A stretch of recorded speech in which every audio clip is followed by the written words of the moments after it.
సూత్రాల చైర్పర్సన్ గారు దినకర్ లంగా గారికి స్వాగతం సుస్వాగతం. ఆనరబుల్ స్పీకర్ గారు, డిస్ట్రిక్ట్ కలెక్టర్ మేడం గారు, పిఆర్ఓ గారు, అలాగే మిగతా ప్రజాప్రతినిధులకు కూడా నమస్కారం అండి. సో దీంట్లో మనకి సుమారుగా 20 సూత్రాలు 20 సబ్జెక్ట్స్ మనకి సుమారుగా ఉన్నాయి.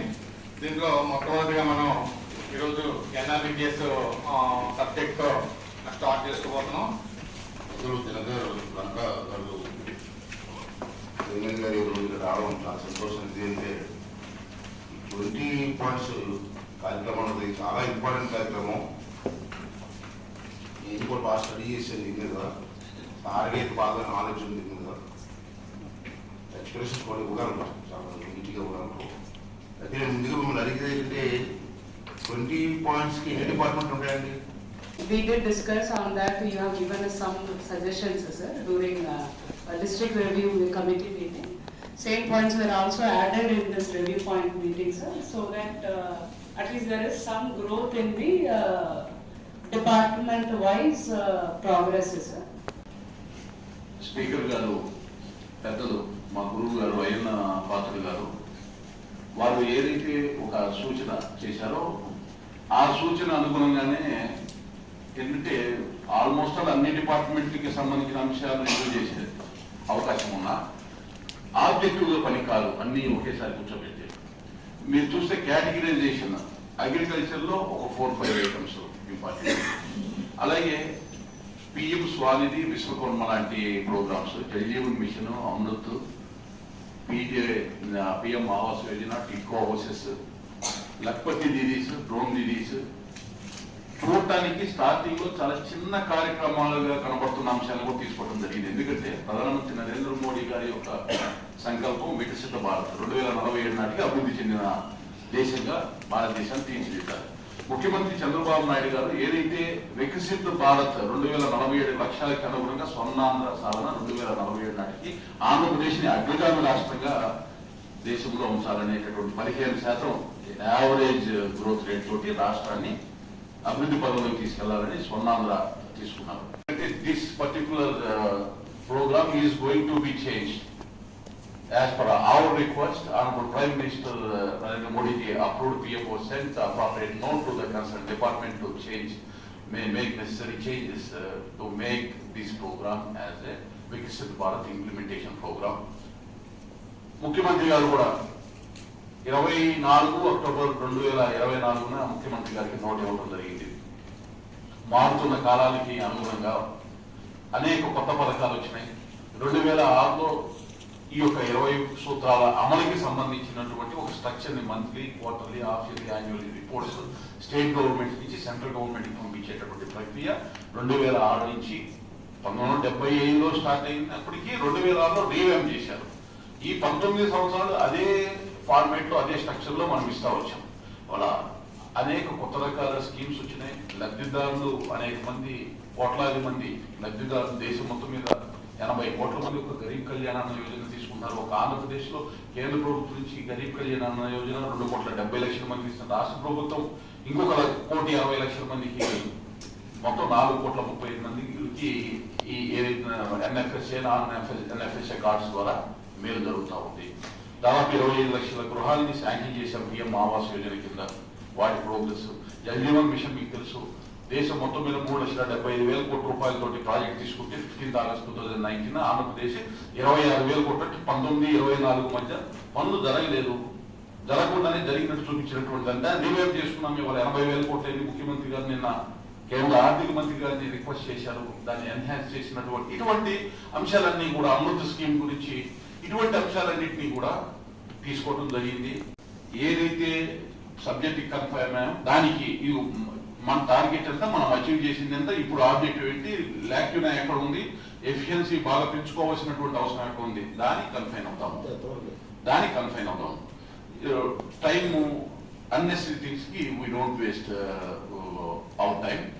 And then one more request is, if minutes, public representative, they raise, all those things shall be properly incorporated, because these things are the tools for the government. If there is necessary adjustments are required, for it is very much important, those things shall be properly incorporated in our minutes. 24 మండలాల్లో sir 645 గ్రామ పంచాయతీల్లో sir మనకి job cards issue చేసుకున్నది 2,86,000 sir. అలాగే దీంట్లో ఉన్నటువంటి veg seekers 4,87,154 sir. అయితే ఇప్పటి వరకు 2024-25 సంవత్సరంలో సార్ ఎంప్లాయ్మెంట్ ప్రొవైడ్ చేసినటువంటి హౌస్ హోల్డ్స్ 2,10,239 సార్. ఈ సంవత్సరం కూడా ఏప్రిల్ నెల నుంచి మన ఫైనాన్షియల్ ఇయర్ స్టార్ట్ అయినప్పటి నుంచి కూడా మనము హౌస్ హోల్డ్స్కి ఎంప్లాయ్మెంట్ ఇవ్వడం జరుగుతుంది సార్. ఆ విధంగా ఈ తారీఖు వరకు ఇచ్చిన హౌస్ హోల్డ్స్ సార్ 1,72,976 సార్. 1,25,00,000 పని దినాలకి గాను సార్ ఎక్స్పెక్టెడ్ ఎక్స్పెండిచర్ వచ్చేసరికి 637 కోట్లు అనుకుంటున్నాం సార్. దీంట్లోనే వేజ్ రూపంలో 382 కోట్లు సార్. అలాగే మెటీరియల్ రూపంలో 255 కోట్లు ఈ సంవత్సరం లక్ష్యంగా పెడుతున్నాం సార్. దాని తర్వాత మనకి వేజ్ ఎక్స్పెండిచర్కి వచ్చేసరికి సార్ 2024-25లో 351 కోట్ల పని దినాలకి మనం వేజ్ రూపంలో ఇచ్చాం సార్, చేసాం సార్, పని చేసాం సార్. దానికి రిలీజెస్ 349 crores వచ్చింది సార్. ఇంకా బకాయి ఉన్నది సార్ 2,16,00,000 సార్. అలాగే 2025-26 వచ్చేసరికి సార్ ఆల్రెడీ పర్సంటేజ్ జనరేట్ చేసింది 1,09,00,000కి సార్. అయితే దీంట్లో ఇప్పటివరకు రిలీజ్ అయింది 10 కోట్లు మాత్రమే వచ్చింది సార్. ఇంకా 98 కోట్లు అనేది బకాయి ఉంది సార్. 60 ట్యాంక్స్ తగ్గారు, నెక్స్ట్ ఇయర్ ఇంకో 60 ట్యాంక్స్ ఇవ్వండి. నా దగ్గర ఉన్నాయి 460 ట్యాంక్స్. వేరే పనులు ఉన్నాయి చాలా చోట్ల అక్రాస్ ద స్టేట్. ఏదైనా వారంలో లేకపోతే వాటర్ వెళ్ళే సోర్స్ ఉంది దగ్గర చాలా చోట్ల పిచ్చి చెట్లన్నీ మలుచుకుంటాయి. ఇన్స్టెడ్ ఆఫ్ దిస్ దాన్ని చేయొచ్చు, అది క్లీన్ చేసుకుంటే వాటర్ క్లీన్ చేసుకోవచ్చు. దీంట్లో ఒకటి చేసాం సార్ మనం లాస్ట్ ఫస్ట్ దీంట్లో దిశా మీటింగ్ లో మీరు రేస్ చేశారు సార్ ఈ పాయింట్. మాకు అట్లీస్ట్ సిమెంట్ లైనింగ్ అవ్వకపోయినా మాకు కాంప్రిహెన్సివ్ గా ఫీడర్ ఛానల్స్ చెరువు అన్ని చేయమన్నారు. సో అలాగే మనం ఐడెంటిఫై చేసాం సార్, మైక్రో ఇరిగేషన్ డిపార్ట్మెంట్ తో మాట్లాడి మన జిల్లాలో ఎన్ని చెరువులు ఎగ్జిట్ ఎంట్రీ కనెక్టెడ్ గా ఉన్నది క్యాస్కేడింగ్ సిస్టమ్ అనేది వర్కౌట్ చేసి దాని ప్రకారం ఈ సంవత్సరం ఈ సమ్మర్ లో మనం తప్పుకుంటున్నాం సార్. నేనే నెక్స్ట్ టర్మ్ చెరువుల్లోంచి ఫీల్డ్లోకి వెళ్ళి ఛాన్స్ ఉంటాయి. దాని మెటీరియల్ కాంపోనెంట్లో లైనింగ్ చేశాను నేను ఆ టైంలో, సిమెంట్ లైనింగ్. అప్పుడు ఇదే స్కీమ్లో సిమెంట్ లైనింగ్ ఎప్పుడు చేస్తారో మీరు వాటర్ వేస్ట్ అవ్వకుండా డైరెక్ట్ ఫీల్డ్ కదా. నెక్స్ట్ ఇయర్లో కొత్త మనము ఏ పర్పస్కి అయితే మనం వర్క్ స్టార్ట్ చేసామో కంప్లీట్ అయిపోయినప్పుడు ఇందాక చెప్పి తవ్విందే మళ్ళీ తవ్వకుండా కొత్త పనికి వెళ్ళడానికి, ఎందుకంటే స్కోప్ ఉన్నప్పుడు. And aggressively you have done very good thing. Material component కి సంబంధించి వన్స్ అగైన్ అది మన పొలాల్లో కదా చిన్న మొదలు ఉంటాయి, దానికి చిన్న డోర్ పెడతాం, ఓపెన్ చేస్తాం. అది మెటీరియల్ కాంపోనెంట్ ఆ షర్ట్ చిన్న షర్ట్ ఉంటుంది, షర్ట్లో దిగిపోయి water to the government to implement and state. ప్రతి చోట ఈ ప్రాబ్లమ్స్ రిపీటెడ్ గా ఉన్నాయి, సేమ్ ప్రాబ్లం ఉంది. ఇప్పుడు ఇస్తారు దాన్ని డిస్కషన్ నడుస్తుంది. ఎందుకంటే ఈ స్టేట్ మొత్తం ప్రాబ్లం ఉంది, డ్రైన్స్ ఇవ్వాలి అనేటువంటి దాన్ని మెటీరియల్ కంపోనెంట్ తీసుకోవాలనేది. బట్టి we are placing that road cum drain వర్ణాలుగా మారుస్తారు కాబట్టి తప్పనిసరి ప్రోగ్రామ్స్ అన్ని కూడా డెవలప్ చేసి ఈ ప్రాంతాన్ని డెవలప్ చేయడం కోసం బయట చేద్దాం. దాంట్లో మేము కూడా పార్టిసిపేట్ చేస్తాం. మీరందరూ కూడా సహకరించమని చెప్పి కోరుకుంటూ ప్రజానాయకులందరూ కూడా కూర్చోవాలందరూ కూడా నమస్కారం చేస్తూ, ముఖ్యంగా సోదరుడికి మరి ప్రత్యేకంగా వచ్చారు. ఇలాగే ఎక్కువ టైం ఇది కొత్తగా ఏర్పడిన జిల్లా కాబట్టి ఆల్రెడీ ఎస్టాబ్లిష్ అయిన జిల్లా రోజు పర్లేదు, కొత్త జిల్లా కాబట్టి ఎస్టాబ్లిష్ రోజు పనులు చాలా ఎక్కువ పడుతుంది కాబట్టి ఎక్కువ టైం మాకు కేటాయింపు చేసి అప్పుడప్పుడు వచ్చి మమ్మల్ని ఉత్సాహపరచవలసింది కోరుతున్నాను. ఈరోజు అనకాపల్లి జిల్లా సంబంధించినటువంటి కేంద్ర ప్రాయోజిత పథకాలు, ప్రాజెక్టులు, రాష్ట్ర ప్రభుత్వం అమలు చేస్తున్నటువంటి వివిధ పథకాలకి సంబంధించినటువంటి సమీక్షా సమావేశానికి సమన్వయకర్తగా ఇక్కడ మనందరికీ కూడా వ్యవహరించినటువంటి జిల్లా కలెక్టర్ గారికి, అదేవిధంగా పెద్దలు మాకు గురువు గారు, అదేవిధంగా ఒక రకంగా రాజకీయాల్లో ఆదర్శప్రాయుడు అయ్యన్న పాత్రుడు గారికి, అలాగే మా సహచర చైర్మన్ మా పీలా గోవింద్ గారికి, అందరికీ కూడా నమస్కారాలు తెలియజేస్తూ చాలా చక్కగా సమాచారాన్ని ఇచ్చారు. అయితే ఎవరైతే బాధ్యతగా రావాల్సినటువంటి అధికారులు మిస్ అయితే ఎంత ఇబ్బందిగా ఉంటుందంటే, చాలా దూరం నుంచి పెద్దలందరూ వచ్చినప్పుడు బాధ్యతగా వాళ్ళు రావాలి. అట్లా ఎవరైనా మిస్ అయినటువంటి వాళ్ళకి సంబంధించి కూడా స్పష్టంగా కలెక్టర్ గారికి చెప్పడం జరిగింది. వారిని మేము వచ్చినప్పుడు అందుబాటులో లేనప్పుడు మా దగ్గరికి రావాల్సిందే. ఇంకా ఆ పని పూర్తి కావాలి. ఇప్పుడు పని పూర్తి కాలేదు, మనం ఒక 80% కంప్లీట్ అయింది. రిమైనింగ్ 20% అది కూడా స్పీకర్ గారు అసెంబ్లీలో ఉన్నప్పుడు అటువైపు విజయవాడ వచ్చేటప్పుడు టైం చూసుకొని చెప్తారు. మీరు కూడా అమృతికి సంబంధించి అట్లాగే కన్సర్న్ చైర్మన్, కార్పొరేషన్ చైర్మన్ ఎంత బాధపడతారు. చైర్మన్గా వారు ఇక్కడికి వచ్చారు, అధికారులు రావాలి, చెప్పాలి, వారి ఇవ్వాల్సిన సమాచారం ఇవ్వాలి, మంచి చెడు మాట్లాడుకుంటాము. ఇక్కడ మేము మీకు ఉండే సమస్య కూడా చెప్పమని అడుగుతున్నాము. ఎందుకని ఇది ఒకవైపు కాదు, రెండు వైపులా కూడా సమన్వయంతో చేసుకుంటేనే ఏదైతే ఒక ఆబ్జెక్ట్ తోటి ప్రభుత్వము స్వర్ణాంధ్ర సాధించాలనుకుంటుందో, వికసిత భారత్ సాధించాలనుకుంటున్నారో ముఖ్యమంత్రి గారు కానీ ప్రధానమంత్రి గారు కానీ, ఆ లైన్లో పనిచేయాలంటే మీరు ఇక్కడి నుంచి చేస్తేనే ఆ రిజల్ట్స్ రిఫ్లెక్ట్ అయితేనే అక్కడ దానికి సంబంధించినటువంటి ఫలితాలు వచ్చే అవకాశం ఉంది. కాబట్టి దాన్ని గమనంలోకి పెట్టుకొని ఇటువంటి సమీక్షలు నేనైతే ఏదైతే ఈ సమీక్షలు చేశాము కాబట్టి ఒక సంస్కరణ తీసుకురాగలిగాం. పేరు మార్చే 20 నేమ్ చేంజెస్ నాట్ ఇష్యూ. 1975 నుంచి ఉన్నటువంటి ఒక దాదాపు 37 డిపార్ట్మెంట్ కనెక్ట్ అయినటువంటి అంశాన్ని ఇట్లా మీతో కలిసి కూర్చొని మాట్లాడితేనే కదా, నాలెడ్జ్ అప్గ్రేడ్ అయితేనే కదా, దీనికి ఏం కావాలి, ఈ స్ట్రక్చర్ ఏ విధంగా ఉండాలనేది మాకు కూడా అవగాహన వచ్చింది. చాలా విషయాలు మాకేం తెలియదు. మీతో ఇంటరాక్ట్ కాగా రిఫైన్ అయ్యి ఒక సబ్జెక్ట్ మాకు కూడా ఒక పాయింట్ దాకా రావడానికి అవకాశం కలుగుతుంది. మీ దగ్గర నుంచి వచ్చే సబ్జెక్ట్నే రిపీటెడ్గా 4-5 చోట్ల ఉన్నప్పుడు మైండ్లో అది ఇన్సర్ట్ అయిపోయింది. అదే పాలసీ కింద మారుతుంది. పాలసీ ఇంప్లిమెంట్ చేసే పాలసీలో మార్పులు చేపలేని అవసరమైన అవసరాన్ని గుర్తు చేయడానికి అవకాశం కలుగుతుంది. దానిలో భాగంగానే ఇవాళ పేరు మార్చి ప్రధానమంత్రి గారికి లేఖ రాస్తే ప్రధానమంత్రి గారు స్పందించారు. ఆయన పిఎంఓ నుంచి డైరెక్షన్ ఇచ్చారు. సీఎం గారికి చెప్పాను ఆల్రెడీ, ప్రధానమంత్రి గారు లేఖ రాశారు. సీఎం గారు అయితే స్ట్రక్చర్ కూడా తయారు చేయమని మాకు అప్పచెప్పారు. స్వర్ణాంధ్ర కింద మార్చాలని అన్నప్పుడు మనము పని చేసినప్పుడు కమిట్మెంట్తో పనిచేస్తే ఆటోమేటిక్గా దానికి సంబంధించిన యాక్సెప్టెన్స్ కూడా పైనుంచి పెద్దల దగ్గర నుంచి వచ్చే అవకాశం ఉంది. ఏదైతే వికసిత భారత్, స్వర్ణాంధ్ర ఈ 2 అంశాలు ప్రధానమంత్రి గారు ముఖ్యమంత్రి గారు ఏం భావిస్తున్నారో దాన్ని మనసులో పెట్టుకుని పనిచేయకపోయింది.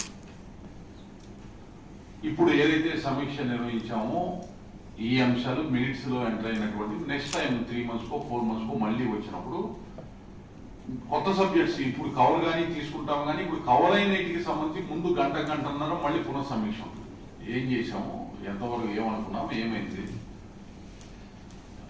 చూసుకొని మళ్ళీ మిగతా సబ్జెక్టులు కవర్. కానీ ఈసారి 2 రోజులు ఉంటాను. ఒక్కొక్క జిల్లాలో 2 రోజులు. ఒక రోజు ఫీల్డ్లో ఇంపార్టెంట్ ఎయిట్కి సంబంధించింది ఇన్స్పెక్షన్, కొన్ని ప్రోగ్రామ్స్. రెండోది ఎందుకంటే అల్లూరి సీతారామరాజు జిల్లాలో లాస్ట్ టైం అనకాపల్లి మిస్ అయింది. అనకాపల్లి చూసుకొని అల్లూరి సీతారామరాజు జిల్లా ఇలా నేను అనకాపల్లి మిస్ అయింది. మిస్ అయిన దాన్ని ఇన్స్పెక్షన్ కింద పిఎం జన్మన్ స్కీమ్కి నేను అల్లూరి సీతారామరాజు జిల్లా పెట్టుకున్నాను. దానివల్ల వచ్చిన ఫలితం ఏంటంటే కాశ్మీర్లో సిల్వర్ ఓక్ ట్రీస్ ఉంటాయి. ఒక విలేజ్ అరకు నుంచి ఒక 30 కిలోమీటర్ల లోపలికి ఫారెస్ట్ వైపు ఒక 30 కిలోమీటర్ల పంచాయతీరాజ్ వ్యవస్థ గ్రామ సభ కూడా నిర్వహించుకునే అవకాశం కలిగింది. అక్కడికి వెళ్ళిన తర్వాత యాక్చువల్గా వెళ్ళింది పిఎం జన్మన్ హౌసెస్ ని అక్కడ ఇన్స్పెక్షన్కి వెళ్దాము అనే ఉద్దేశం. ఎందుకంటే పిఎం జన్మన్ స్కీమ్ అనేది బ్యూటిఫుల్ స్కీమ్, బాగా విసిరేసినట్టు మన సమాజానికి దూరంగా అడవుల్లో కొండల్లో ఉండేటటువంటి వారికి గృహాలు లేకపోతే రోడ్స్ వేసేటటువంటి కార్యక్రమం. PM JANMAN houses almost all that is constructing by themselves. కాబట్టి ఆగదు, పని ఆగదు, కొంచెం డిలే అయినా కానీ ఆగదు, వాళ్ళు పూర్తి చేస్తారు. పైనంపాడు అనేటటువంటి విలేజ్కి అక్కడ గ్రామ సభ జరగగానే పిఎం జన్మన్ హౌసెస్కి విజిటింగ్కి ఇన్స్పెక్షన్కి వెళ్దామంటే వెళ్ళటానికి కుదరదు సార్. ఎందుకంటే ఇక్కడ నుంచి రూట్ లేదు, ఇబ్బందిగా ఉంటుంది, జస్ట్ 3 kilometers 45 minutes పడుతుందా. వచ్చింది దానికోసం కదా, గంట అయినా కానీ వస్తానని చెప్తే కార్లు జీప్ తెప్పించి జీప్లో తీసుకెళ్ళారు. జీప్లో వెళ్ళిన తర్వాత అక్కడ నుంచి ఒక 100 to 200 meters నడవాల్సిందే, క్వశ్చన్ లేదు, కారు పోదు. వెళ్ళాం. వెళ్తే ఫస్ట్ నా కంటి ముందు కనపడింది ఏంటంటే మొత్తం సోలార్ ప్లాంట్ పెట్టున్నాయి. ఫస్ట్ ఊళ్ళో ఎంట్రన్స్ అయ్యేటప్పుడు మొత్తం సోలార్ ప్యానల్స్. ఇప్పుడు ఏదైతే కామన్ ఏరియా డిస్కస్ చేసుకున్నామో ఆల్రెడీ అక్కడ ఉంది ఒకటి. అంటే వెళ్ళడానికే ఇబ్బంది అయినటువంటి ప్రాంతము. వెళ్ళిన తర్వాత ఒక మొత్తం 36 houses కన్స్ట్రక్షన్కి శాంక్షన్ అయితే ఒక 12 houses కన్స్ట్రక్షన్ జరుగుతుంది. కన్స్ట్రక్షన్ జరుగుతున్న హౌసెస్ దగ్గరికి వెళ్తే నాకు ఎదురు కనపడింది ఏంటంటే మొత్తం కొన్ని వేల ఎకరాలు సిల్వర్ ఓక్ ట్రీస్, మొత్తం ఏదో కాశ్మీర్లో వెళ్తే ఎట్లా ఉందో అట్లా ఉంది. ఇమీడియట్ గా రోజు కలెక్టర్ గారు అమరావతిలో ఏదో కోర్టులో పని ఉండటం వల్ల జాయింట్ జేసీ గారు అటెండ్ అయ్యారు. ఇమ్మీడియట్ గా పిఎం జన్మన్ కింద పిఎం గ్రామీణ సడక్ కింద ఆ 3 kilometers రోడ్డు వేయండి. రోడ్డు వేసిన తర్వాత మీరు ఒకసారి వెళ్ళి చూడండి. అక్కడ టూరిజం ఎక్కడో లేదు, అక్కడే ఉంది. ఇవాళ మనకి హౌసెస్ టూరిజంకి సంబంధించి గెస్ట్ హౌసెస్ ఇది చేసేటటువంటిది ఎంకరేజ్ చేస్తాం. మొన్నే tourism special chief secretary Jain గారు ఒక ఇంటికి వెళ్ళి ఇనాగ్రేట్ చేశారు గోదావరి జిల్లాలో. నిన్న మొన్న 2 రోజుల క్రితం. అటువంటి పరిస్థితులు ఇక్కడ ఎక్కువ అవకాశం ఉంది అనేటువంటి దాన్ని ఎందుకు చెప్తున్నానంటే, ఒక్కొక్క పనికి మనం వెళ్ళినప్పుడు మనం వెళ్ళిన పని ఒకటి అనుకుని వెళ్తాము, అక్కడికి వెళ్ళాక ఇంకోటి కనపడుతుంది, దాని ద్వారా పని చేసేటటువంటి ఏమిటంటే మనం చేసే పని ఏదైనా కూడా ఆబ్జెక్టివ్ గా మనం ప్రభుత్వానికి అనుకున్నటువంటి విధంగా, అలాగే ప్రజలకి కూడా వాళ్ళకి సెల్ఫ్ సస్టైనబుల్ గా వాళ్ళ లైవ్లీహుడ్ కావాలి. అలాగే అదేవిధంగా పథకాలు ప్రభుత్వం నుంచి వచ్చే డబ్బు అంత్యోదయ అంటే అర్హులైనటువంటి చిట్ట చివరి వ్యక్తికి అందాలి. దానికి మనందరం పనిచేయాలి. దానిలో భాగంగానే ఈ సమీక్ష. కాబట్టి రాబోయే కాలంలో మళ్ళా కొత్త పేరుతోటి, ఏదైతే మారిన పేరుతోటి ఈసారి వస్తాం ఇక్కడికి. ఈ యొక్క సమీక్ష సమావేశానికి ఇంత ఓపికగా సహనంతో ఇంత సమయం కూర్చున్నటువంటి అధికారులందరికీ కూడా ధన్యవాదాలు, కృతజ్ఞతలు. ముఖ్యంగా స్పీకర్ గారు చాలా విలువైనటువంటి సమయం, ఇంత సమయాన్ని నేను ఎక్స్పెక్ట్ చేయలేదు. జనరల్ గా వస్తారు కొంతమంది, ఒక 1 hour, half an hour ఉండేసి ఫోటో అయిపోయిన తర్వాత కనబడరు. కానీ ఇంత సమయం ఆయన కూర్చోండి మాకు స్ఫూర్తి అట్లాంటి వాళ్ళు చేస్తారు. కాబట్టి మీ అందరికీ కూడా ధన్యవాదాలు, కృతజ్ఞతలు తెలియజేస్తాం. ఇదే స్ఫూర్తితో మనం పనిచేయాలి. వికసిత భారత్ స్వర్ణాంధ్ర లక్ష్య సాధనగా మనం ముందుకెళ్ళాలి.